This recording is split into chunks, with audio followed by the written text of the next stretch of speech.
Hello friends, welcome to voice trainer. आज हम करते हैं मल्हार की पाठ्य पुस्तक में पार्ट 12, जिसमें चैप्टर का नेम है हिंद महासागर में छोटा सा हिंदुस्तान। इस पार्ट को हम और अच्छे से पढ़ते हैं। चलिए, पार्ट 12, हिंद महासागर में छोटा सा हिंदुस्तान। हिंद महासागर में छोटा सा हिंदुस्तान को हम अच्छे से पढ़ेंगे और समझेंगे भी, जिसके कवि हैं रामधारी सिंह दिनकर। इस पार्ट को हम अच्छे से पढ़ते हैं कि रामधारी सिंह ने इस पार्ट में क्या बोला है। यात्रा पर मैं दिल्ली से 15 जुलाई को बम्बई, मुंबई से 16 जुलाई को और नैरोबी से 17 जुलाई को मॉरिशस के लिए रवाना हुआ। मॉरिशस के लिए रवाना हुआ। इधर से जाते समय नैरोबी, केन्या की दुनिया में मुझे एक रात और 2 दिन ठहरने का मौका मिल गया। अतएव मन में यह लोभ जग गया कि मॉरिशस के भारतीयों और अफ्रीकियों से मिलने के पूर्व हमें अफ्रीका के शेरों से मुलाकात कर लेनी चाहिए। जहाज मतलब विमान दूसरे दिन शाम को मिलने वाला था। अतएव हम जिस दिन नैरोबी पहुँचे उसी दिन नेशनल पार्क में घूमने को निकल गए। तो इस पार्ट में क्या बोला गया है, यात्रा पर मैं दिल्ली से 15 जुलाई को, मतलब वो दिल्ली से 15 जुलाई को और बम्बई मतलब मुंबई से 16 जुलाई को और नैरोबी से 17 जुलाई को मॉरिशस के लिए रवाना हो गए थे ये, ठीक है। फिर उन्होंने इधर से जाते समय नैरोबी मतलब नैरोबी को हम बोलते केन्या की दुनिया में मुझे एक रात और 2 दिन ठहरने पड़े थे उनको, मतलब उनको एक मौका मिल गया था एक रात 2 दिन ठहरने के लिए। अतएव मन में यह लोभ जग गया कि मॉरिशस के भारतीयों और अफ्रीकियों से मिलने के पूर्व हमें अफ्रीका के शेरों से मुलाकात कर लेनी चाहिए। मतलब उनको यह एहसास हुआ कि हमें मॉरिशस के जो भारतीय और अफ्रीकी हैं उन मिलने के पूर्व हमें अफ्रीकी और उनके शेरों से मुलाकात कर लेनी चाहिए। उन्हें यह एहसास हुआ। जहाज मतलब विमान दूसरे दिन शाम को मिलने वाला था, ठीक है। फिर अतएव हम जिस दिन नैरोबी पहुँचे उसी दिन नेशनल पार्क में घूमने को निकल गए। जब वो उसी दिन नैरोबी पहुँचे तो वो जिस दिन पहुँचे थे उसी दिन वो नेशनल पार्क में घूमने को निकल गए थे। ओके, आगे पढ़ते हैं। नैरोबी का नेशनल पार्क चिड़ियाघर नहीं है। शहर से बाहर बहुत बड़ा जंगल है जिसमें घास अधिक, पेड़ बहुत कम है। लेकिन जंगल में सर्वत्र अच्छी सड़कें बिछी हुई हैं और पर्यटकों की गाड़ियां उन पर दौड़ती ही रहती हैं। हमारी गाड़ी को भी काफ़ी देर तक दौड़ना पड़ा, मगर सिंह कहीं भी दिखाई नहीं पड़े। एक जगह सड़क पर 2 मोटरें खड़ी थीं और उन पर तरह तरह के बंदर और लंगूर चढ़े हुए थे। पर्यटक लोग इन बंदरों को कभी कभी फल या बिस्कुट खाने को दे देते हैं। अतएव मोटर के रुकते ही बंदर उसे घेर लेते हैं। मतलब नैरोबी का नेशनल पार्क जो था वो चिड़ियाघर नहीं था। शहर से बाहर बहुत बड़ा जंगल था, मतलब शहर से बाहर निकलते ही बहुत बड़ा जंगल था जिसमें घास अधिक और पेड़ बहुत कम थे। घास ज़्यादा थी, पेड़ बहुत कम थे, लेकिन जंगल में सर्वत्र अच्छी सड़कें बिछी हुई हैं। मतलब जंगल में जो उन अच्छी सड़कें जो हैं वो अच्छे से बिछी हुई हैं। पर्यटक की गाड़ियाँ उन पर दौड़ती ही रहती हैं। मतलब जो उनकी गाड़ियाँ हैं पर्यटकों पर उन पर दौड़ती रहती हैं हैं, हमारी गाड़ी को भी काफ़ी देर तक दौड़ना पड़ा। जो उनकी गाड़ी है उनको भी काफ़ी देर तक दौड़ना पड़ा, मगर सिंह कहीं भी दिखाई नहीं पड़े। मतलब सिंह जो थे वो कहीं पर भी दिखाई नहीं पड़े।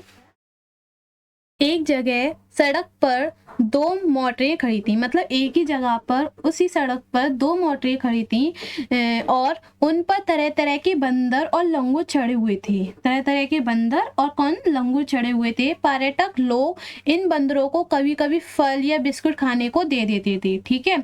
अतएव मोटर के रुकते ही बंदर उसे घेर लेते थे। जैसे ही मोटर गाड़ी रुकती उसे बंदर घेर लेते थे। बड़ी दूरी तय करने के बाद या यूँ कहिए कि 10-20 मील के भीतर हर सड़क छान लेने के बाद हम उस जगह जा पहुँचे जहाँ सिंह उस दिन आराम कर रहे थे। वहाँ जो कुछ देखा वह जन्म भर कभी नहीं भूलेगा। कोई 7-8 सिंह लेटे या सोए हुए थे और उन्हें घेरकर 8-10 मोटरें खड़ी थीं। तुर्रा यह कि सिंहों को यह जानने की कोई इच्छा ही नहीं थी कि हमें देखने को आने वाले लोग कौन हैं। मोटरों और शीशों चढ़ाकर उनके भीतर बैठे लोगों की ओर सिंहों ने भी कभी भी दृष्टिपात नहीं किया, मानो हम लोग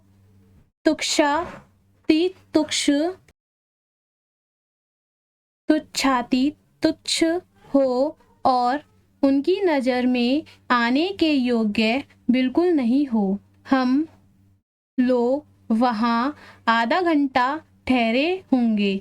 इस बीच एक सिंह ने उठकर जम्हाई ली, दूसरे ने देह को ताना, मगर हमारी ओर किसी भी सिंह ने नज़र नहीं उठाई। हम लोग पेड़ पौधे और खरपात से भी बदतर समझे गई। मतलब इसमें क्या बोला गया है, बड़ी दूरी तय करने के बाद या यूँ कहिए कि 10-20 मील के भीतर हर सड़क छान लेने के बाद हम हर जगह जा पहुँचे थे। मतलब वे हर जगह जा पहुँचे थे, लेकिन जहाँ सिंह जहाँ सिंह उस दिन आराम कर रहे थे, जहाँ पर वे आराम कर रहे थे, वहाँ जो कुछ देखा वह जन्म भर कभी नहीं भूल सकते वो। मतलब उन्हें याद रहेगा जन्म भर तक। कोई 7-8 सिंह लेटे या सोए हुए थे और उन्हें घेरकर 8-10 मोटरें खड़ी हुई थी। मतलब ऐसे 7-8 सिंह लेटे या कुछ सो रहे थे तो उसको घेरकर 8-10 मोटरें खड़ी हुई थी, लेकिन सिंहों को यह जानने की कोई इच्छा नहीं थी कि हमें देखने को आने वाले लोग कौन है। मतलब उनको यह बिल्कुल भी इच्छा नहीं थी उनको देखने वाले कौन है। और मोटरों और शीशों जैसे कि चढ़ाकर उनके भीतर बैठे लोगों की ओर सिंहों ने कभी भी दृष्टिपात नहीं किया। मतलब उन्हें कभी भी नहीं देखा, मानो हम लोग तुक्ष हो और उनकी नज़र में आने के योग्य बिल्कुल नहीं हो। मतलब वो बिल्कुल भी नहीं देखना चाहते थे और नहीं उनकी नज़र में आना चाहते थे। हम लोग वहाँ आधा घंटा ठहरे, मतलब वो आधे घंटा तक वेट करते रहे। इस बीच एक सिंह ने उठकर जमाई ली, मतलब एक सिंह था उसने अंगड़ाई ली, दूसरे ने दे को ताना और लेकिन हमारी ओर किसी भी सिंह ने नज़र नहीं उठाई। हम लोग पेड़ पौधे और खरपात से भी बदतर समझे गए थे, ठीक है। इतने में कोई मील भर की दूरी पर हिरणों का एक झुंड दिखाई पड़ा, जिनके बीच एक जिराफ बिल्कुल बेवकूफ की तरह खड़ा था। अब 2 जवान सिंह उठे और 2 और चल दिए।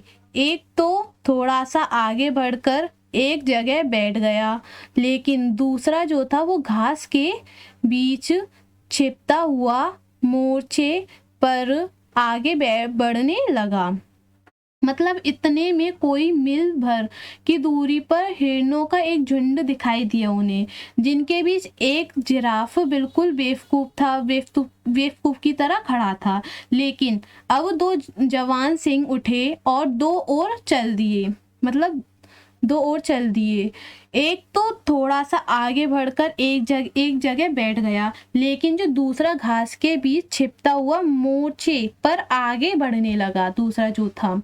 ठीक है, हिरणों के झुंड ने ताड़ लिया कि उन पर सिंहों की नजर पड़ रही है, अतः वे चढ़ना भूलकर चौंकने हो गए उठे। मतलब चौंकने का मतलब चौंक गए थे कि हाँ ये हम, अतः वे चढ़ना भूल गए थे। मतलब वो जो चढ़ रहे थे वो चढ़ना भूल गए थे। लेकिन फिर ऐसा हुआ कि झुंड से छूटकर कुछ हिरन एक तरफ को भाग निकले, मगर बाकी जहां के तहां ठिठके खड़े रहे। बाकी हिरन ठिठके हुए इसलिए खड़े थे कि सिंह उन्हें देख रहे थे और सहज प्रवृत्ति हिरणों को यह समझा रही थी कि खतरा किसी भी तरफ भागने में हो सकता है। शिकार सिंह सूर्यास्त के बाद किया करते हैं और शिकार वे झुंड का नहीं करते, बल्कि उस जानवर का करते हैं जो भागते हुए झुंड से पिछड़ जाता है।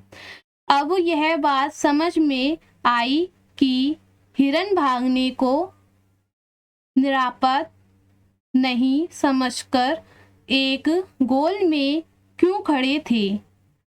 मुझे ऐसा महसूस हो रहा था कि मेरा रक्तचाप बढ़ रहा है, अतएव मैंने तय कर लिया कि अब घर लौटना चाहिए। मतलब अगर मुझसे कोई गलती हो तो उसके लिए सॉरी, लेकिन हिरणों के झुंड ने ताड़ लिया, मतलब उन्होंने ताड़ लिया कि उन पर सिंहों की नजर है। ठीक है, अतएव वे चढ़ना भूलकर मतलब चौकन्ने हो गए थे कि इनकी नजर हम पर है तो हम क्या करें। फिर ऐसा हुआ कि झुंड से छूटकर वो कुछ हिरन एक तरफ को भाग निकले, लेकिन जो बाकी के हिरन थे वो जहाँ के तहाँ ठिठकते रहे, ठिठक एक जगह खड़े हो गए थे। बाकी हिरन जो थे ठिठके हुए इसलिए खड़े थे कि सिंह उन्हें देख ना रहे थे, मतलब उनको नहीं देख रहे थे वो। और सहज प्रवृत्ति हिरणों को यह समझा रही थी कि खतरा कहीं भी तरफ, मतलब कहीं भी हो, भागने से हो सकता है। मतलब अगर हम वो भागेंगे तो खतरा वहां पर भी हो सकता है, क्योंकि सिंह उन्हें देख सकते हैं। शिकार सिंह सूर्यास्त के बाद किया करते हैं, मतलब जब सूर्यास्त होता है उसके बाद ही करते हैं, सूर्यास्त के बाद ही करते हैं। शिकार वे झुंड का नहीं करते, मतलब झुंड में जो रहते हैं उनका नहीं करते, बल्कि उस जानवर का करते हैं जो भागते हुए झुंड से पिछड़ जाता है। मतलब जो झुंड में रहते हैं उनका नहीं करते, जो झुंड से भागते हुए अलग अलग हो जाते हैं उनका करते हैं वे शिकार।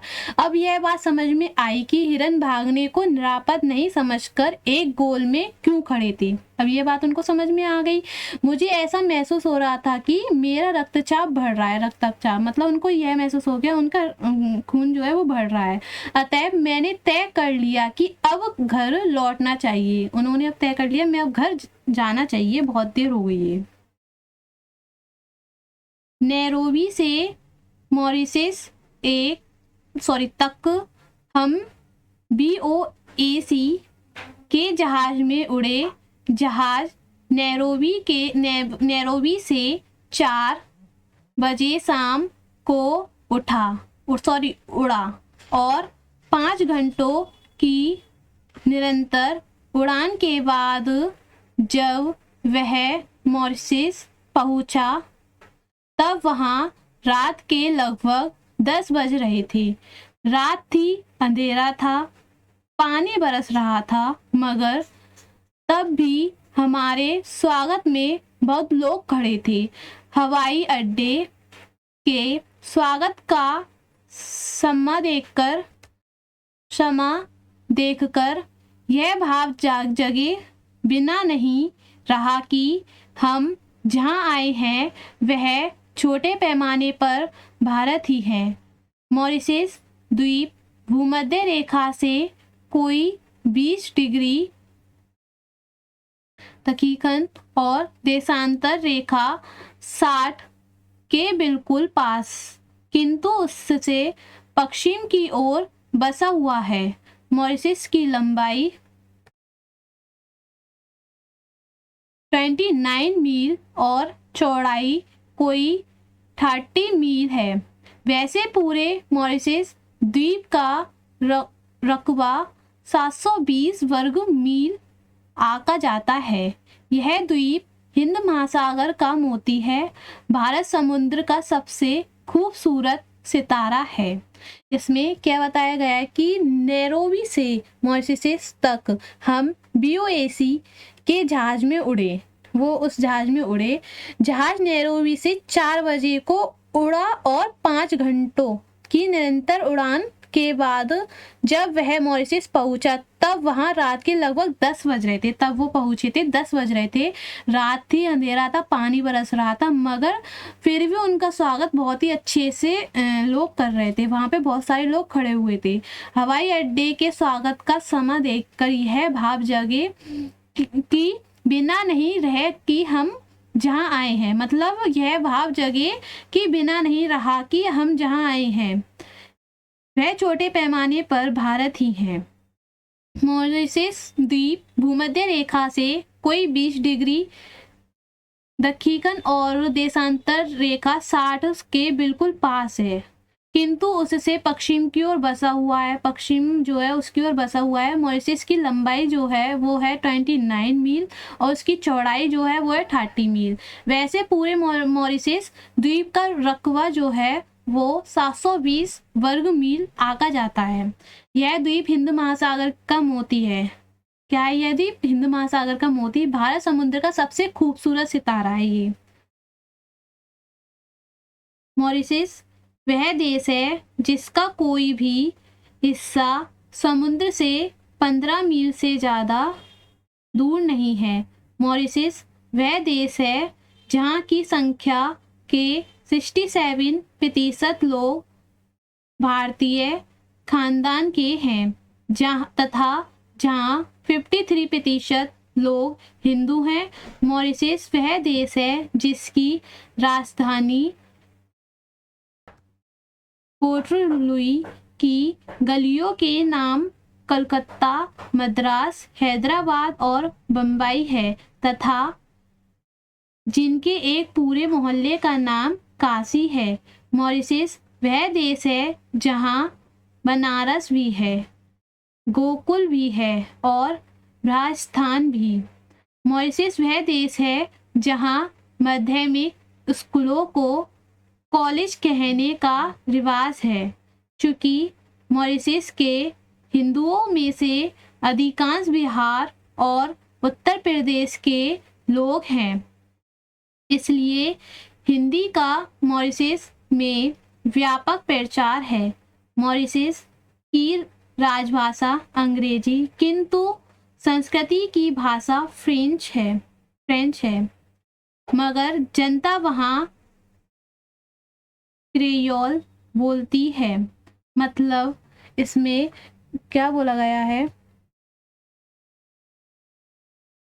मॉरिशस वह देश है जिसका कोई भी हिस्सा समुद्र से 15 मील से ज़्यादा दूर नहीं है। ठीक है।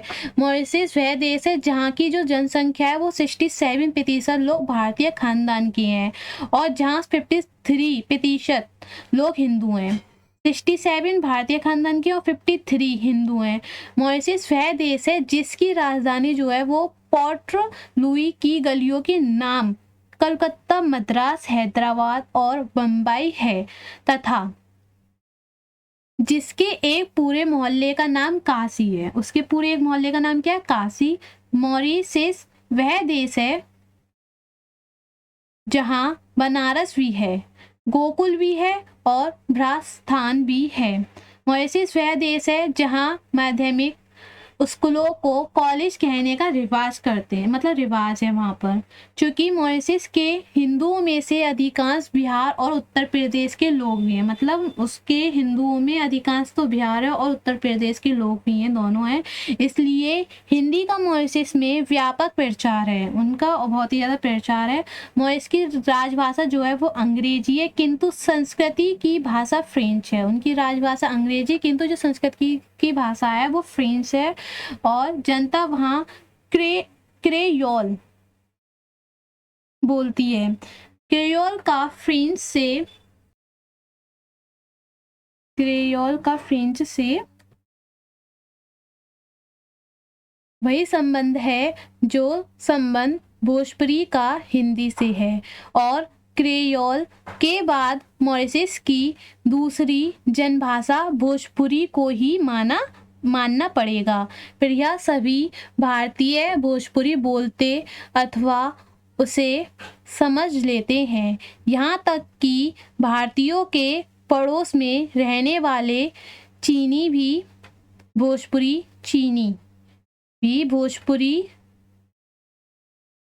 बखूबी बोल लेते हैं। किंतु मॉरिशस की भोजपुरी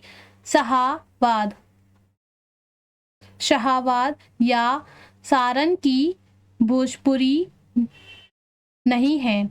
उसमें फ्रेंच के इतने संज्ञा पद घुस गए हैं कि आपको बार बार शब्दों के अर्थ पूछने पड़ेंगे। मॉरिशस में ऊख की खेती और उसके व्यवसाय को जो सफलता मिली है, भारतीयों के कारण मिली है।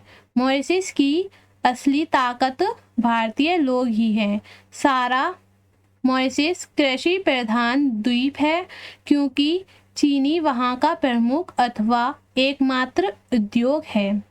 किंतु भारतीय वंश के लोग यदि इस टापू में नहीं गए होते तो ऊख की खेती असंभव हो जाती और चीनी के कारखाने बढ़ते ही नहीं।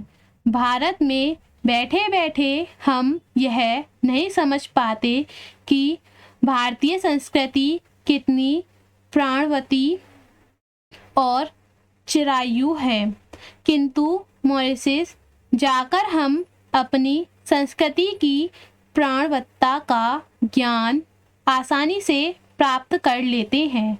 मालिकों की इच्छा तो यही थी कि भारतीय लोग भी क्रिस्तान हो जाएं, किंतु भारतीयों ने अत्याचार तो सहे, लेकिन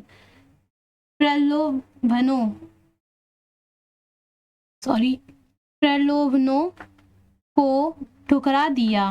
वे अपने धर्म पर डटे रहे और जिस द्वीप में भगवान ने उन्हें भेज दिया था, उस द्वीप को उन्होंने छोटा सा हिंदुस्तान बना डाला।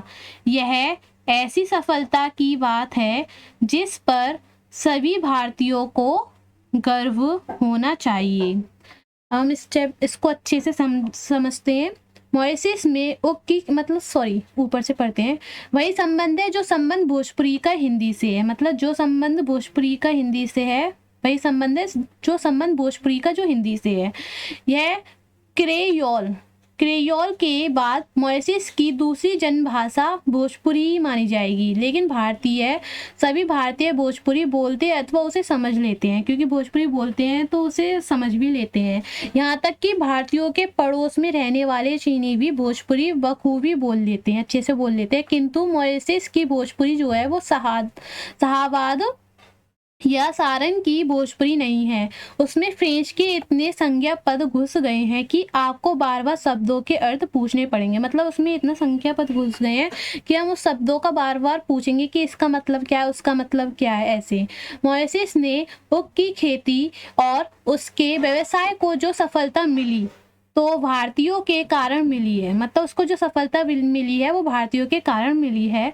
मॉरिशस की असली ताकत जो है वो भारतीय लोग ही हैं। सारा मॉरिशस कृषि प्रधान द्वीप है, क्योंकि चीनी चीनी वहाँ का प्रमुख अथवा एकमात्र उद्योग है। ठीक है, किंतु भारतीय वंश के लोग यदि इस टापू में नहीं गए होते, मतलब उस टापू में वो लोग नहीं गए होते, तो ऊख की खेती असंभव हो जाती, नहीं हो पाती, मतलब ऊख की खेती, और चीनी के कारखाने बढ़ते ही नहीं, उनके कारखाने क्या बढ़ते ही नहीं। भारत में बैठे बैठे हम यह नहीं समझ पाते, मतलब भारत में बैठे बैठे हम यह नहीं समझ पाते कि भारतीय संस्कृति कितनी प्राणवती और चिरायु है, मतलब वो कितना प्राणवती और चिरायु है।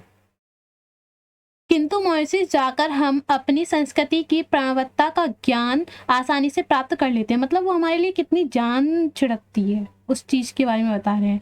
आसानी से हम प्राप्त भी कर लेते हैं। मालिकों की इच्छा तो यही थी कि भारतीय लोग भी किस स्थान हो जाएं, किंतु भारतीय ने अत्याचार तो सहे, उन्होंने बहुत ही ज़्यादा अत्याचार सहे थे भारतीयों ने, लेकिन प्रलोभनों को ठुकरा दिया था उन्होंने। वे अपने धर्म पर डटे रहे, उनका जो धर्म था वो उस पर डटे रहे। जिस द्वीप में भगवान ने उन्हें भेज दिया था, उस द्वीप को उन्होंने छोटा सा हिंदुस्तान बना डाला था। यह ऐसी सफलता है कि बात, मतलब यह ऐसी सफलता की बात है जिस पर सभी भारतीय जो हैं वो गर्व महसूस करते हैं कि हाँ, हम भारत में ही रहते हैं। मॉरिशस के प्रत्येक प्रमुख ग्राम में शिवालय होता है, मॉरिशस के प्रत्येक प्रमुख ग्राम में हिंदू तुलसीकृत रामायण, मतलब रामचरितमानस का पाठ करते हैं, अथवा ढोलक और साज झाज पर उसका गायन करते हैं। मॉरिशस के मंदिरों और शिवालयों को मैंने अत्यंत स्वच्छ और सुरम्य पाया।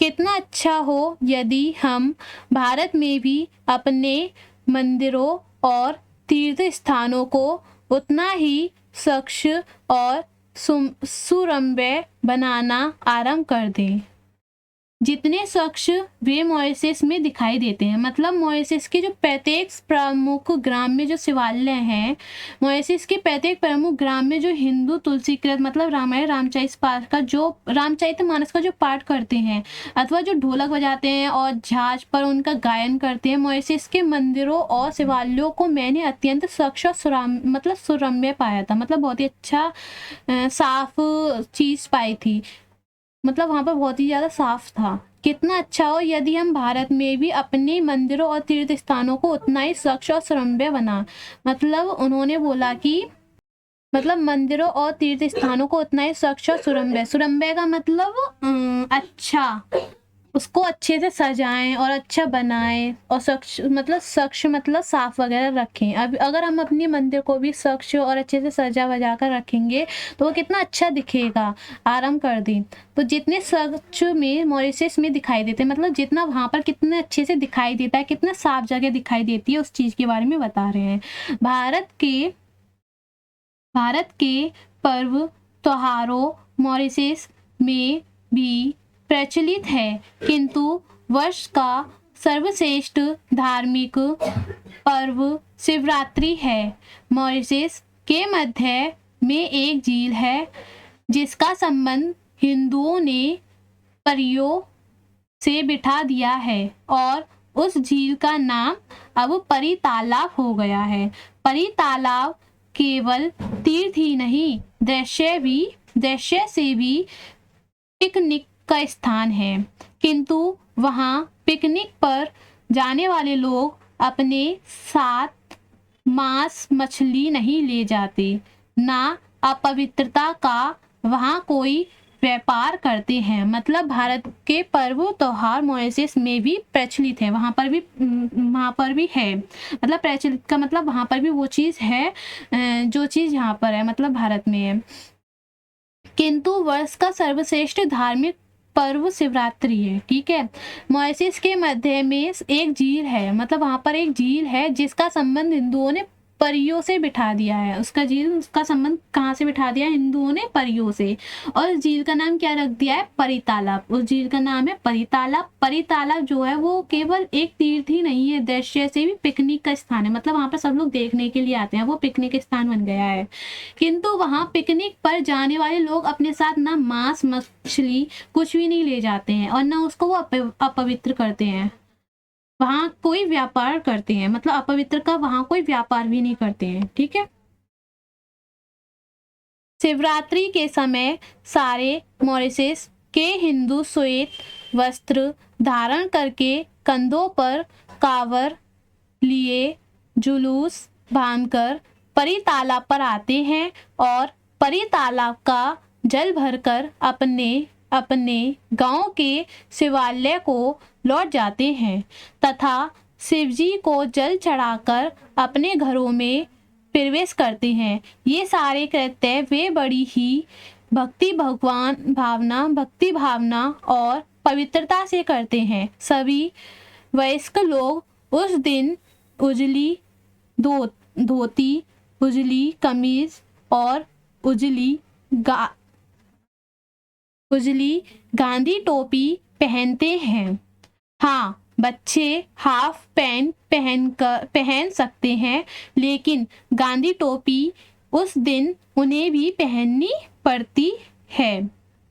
परी तालाब पर लगने वाला यह मेला मॉरिशस के प्रमुख आकर्षणों में से एक है और उसे देखने को अन्य धर्मों के लोग भी काफ़ी संख्या में आते हैं। मतलब शिवरात्रि के समय सारे मॉरिशस के हिंदू श्वेत वस्त्र धारण करते हैं, मतलब हिंदू श्वेत वस्त्र धारण करते हैं, नए नए कपड़े पहनकर आते हैं, कंधों पर कावड़ लिए जुलूस में एकदम, मतलब होता है ना एक जुलूस होता है कि पढ़ने का भी होता है, तो एकदम जुलूस में आते हैं और कावड़ लिए जुलूस बांधकर परी तालाब पर आते हैं वो लोग और परी तालाब पर जल भरकर अपने अपने गांव के शिवालय को लौट जाते हैं। शिवाजी को जल चढ़ाकर, मतलब शिवजी को वो जल चढ़ाकर अपने घर में प्रवेश करते हैं। ठीक है। ये सारे कृत्य वे बड़ी ही भक्ति भावना से करते हैं और पवित्रता से करते हैं। भक्ति भावना और पवित्रता से करते हैं। सभी वयस्क लोग उस दिन उजली धोती, उजली कमीज, उजली गांधी टोपी पहनते हैं, मतलब ये सब पहनते हैं। हाँ, बच्चे भी हाफ पैंट पहनते हैं, लेकिन गांधी टोपी उस दिन सबको पहननी पड़ती है। परी तालाब पर लगने वाला यह मेला मॉरिशस के प्रमुख आकर्षणों में से एक है। जो ये मेला है वो प्रमुख आकर्षणों में से एक है और उसे देखने के अन्य धर्म के लोग काफी संख्या में आते हैं। ठीक है। ये चैप्टर यहीं खत्म होता है। इसके कवि कौन है? रामधारी सिंह दिनकर। अब हम इनका पढ़ते हैं लेखक से परिचय।